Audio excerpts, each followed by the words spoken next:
Башкортстанда татарча чыгучы басмалар, хат, журналлар бар. Яңадан яңа газет чыга. Диләфрүз плюс дигән бер басма тиз вакыт эчендә зур гына тираж җыйган иде. Инде тагы бер басма зур уңышка ирешү турында хыяллана. Ул да булса Сөенче газеты. Сөенче. Аның белән филология фәннәре кандидаты Рауф Идрисов таныштыра.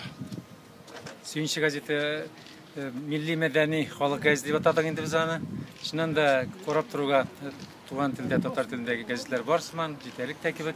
Ләкин инде менә шул республика матбугатында тагын бер ниша бар дип уйлыйбыз инде без, чөнки чыннан да рәсми газетларда шактый рәсмилек өстенлек итсә, бигрәк тә сайлау чорларында, шулай ук кайбер сары басмаларда сарылык искә чыкса дип әйтгәндә, без инде шул халыкка хезмәт итүче аның исеме дә шулай атналык милли мәдәни иҗтимагый мәдәни халык газеты дип аталачак.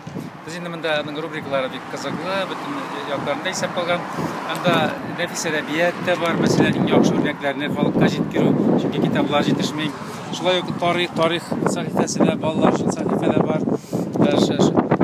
Шулай ук бер гомер дигән, бер күреш үзе бер гомер дигән зур шәхесләргә очрашулар рубрикасы бар, мәсәлән, балалар өчен күчтәнәч рубрикасы, матур битләр, язмышлардан табигый бузмышлар, йөрәгемне балаларга бирәм кебек мәктәп рубрикалары, әдәби бит, авыл темасы, авылга багышланган рубрикалар бар булачак, битләр, сәхифәләр булачак, әхлак мәсьәләләре, язмыш, рухи мәдәни кыйммәтләрне барлау, иман, кыйбла мәсьәләләрендә үзәккә тотмакчы, бу безнең төсле атналык милли мәдәни басмабыз.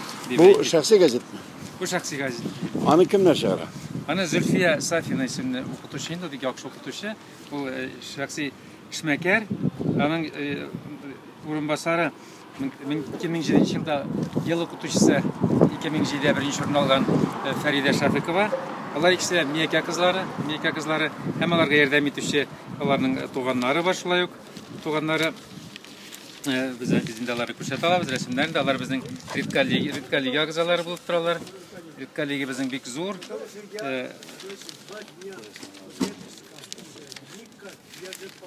Менә шушы Агзам Сабиров, шушы Миякә җегете бу газетны башлап җибәргә бик зур ярдәм күрсәтте. Булай күңел ачу турында барамы? Рухият, шундый күңелне байыктыру, мәдәният, сәнгать темасымы, әллә социаль әйберләр дә бармы? Социальдән бигрәк мәдәни характердагы материаллар, сүздә юк әдәбият, сәнгать үзәктә торачак.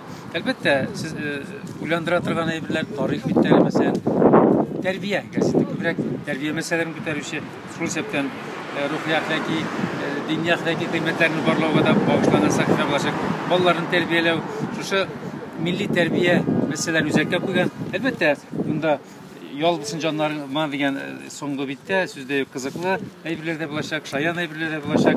Анда уйланыгыз, көлегез, файдасы күп белегез дип рубрикасы тора. Анда инде кызыклы фикерләр, уйландыра торган һәм әлбәттә шаян. Мәсәлән, беренче санда Роберт Абимиңнең шаярулары һәм Туфан Миңнуллинның шаян рубагылары урын алган. Һәм алар дәвам итәчәк.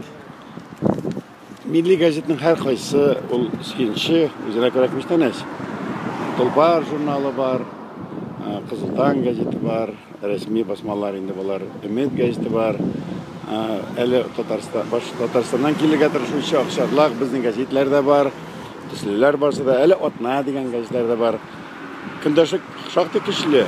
Сез нәрсә хисабына шушы көндәшлектә үз урыныгызны табырга җыенасыз? Без менә әле яңа әйтеп биттем инде, ул да булса рухият мәсьәләләренә күбрәк игътибар бирү, тәрбия мәсьәләләрен күтәрү, шулай ук җирле материалның иң кызыклы якларын табу, дөрестлек, хакыйкатькә хезмәт итү, гаделлекне яклау ягыннан безнең газет шундый халык күңелендә урын алыр дигән өметтә торабыз.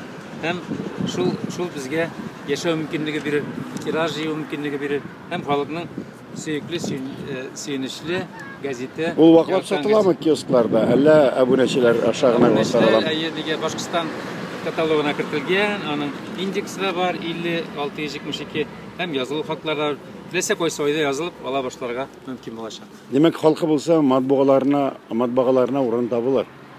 Әлбәттә. Башкортстанда халык бар. Халык бар. Халкыбыз бар, халык зур ылтуга әйтмеш. Шуңа күрә әлбәттә газетаны алучылар да, аңа язучылар да җитәрлек булыр дип уйлыйбыз. Иҗат белән шөгыльләнүчеләр бик күп кешеләр ризалык белдерде, теләк белдерде безнең газета белән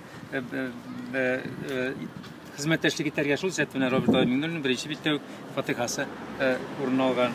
Һәм башка бик күп зур шәхесләрнең безнең газеткә биргән фатихасы бар. Фатиха безгә зур җаваплылык өсти һәм без инде аналарга тырышабыз. Менә үзебез Мурат Кәримов, Башкортстанның халык шагыйре, тарих агзасы, Вәкил Шәйхетдинов рәссам.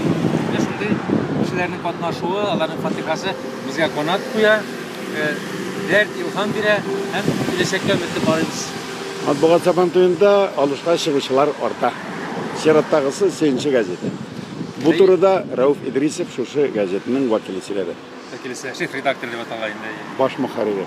Шеф редактор дип атала инде.